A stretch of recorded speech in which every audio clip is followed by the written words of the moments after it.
आम्ही तुम्हाकी भालोबाशी పబ్లిక్ నా పేరు భార్గవ్ బీటెక్ ఫైనల్ ఇయర్ స్టూడెంట్ని 2016 to 2020 passed out batch. Happy days movie climax చూసినప్పుడల్లా ఛా, నా లైఫ్లో కూడా ఇలాంటి రోజు ఒకటి వస్తుంది, last day of college, it's painful కదా అని అనుకునేవాడిని. కానీ ఇప్పుడు నా లైఫ్లో అలాంటి రోజు ఒకటి రాదేమో అని తలుచుకుంటుంటేనే చాలా బాధేస్తుంది. మా పరిస్థితి ఎలా అయిపోయింది తెలుసా? సినిమా హాల్లో అన్ని ఎలిమెంట్స్ ఉన్న ఒక మంచి ఫీల్ గుడ్ మూవీ చూస్తూ సడన్గా క్లైమాక్స్ దగ్గర పవర్ కట్ అయిపోయినట్టు అయింది.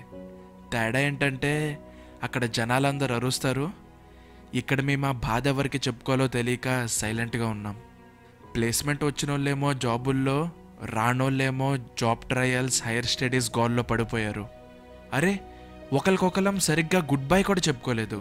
గ్రూప్ స్టడీస్, ఎగ్జామ్స్కి ముందు రోజు వన్ నైట్ బ్యాటింగ్, మన చిల్లర్ గ్యాంగ్తో క్యాంటీన్లో టైంపాస్, లేట్ నైట్ రైడ్స్, ఇవన్నీ ఎప్పటికీ మర్చిపోలేని జ్ఞాపకాలుగా మిగిలిపోయాయి. కానీ ఫర్ వన్ లాస్ట్ టైం మన ఫ్రెండ్స్ అందరితో కలిసి కాలేజ్ మొత్తం తిరుగుతూ ఆ జ్ఞాపకాలని మళ్ళీ ఒకసారి గుర్తు చేసుకోవాలని ఉంది. For one last time.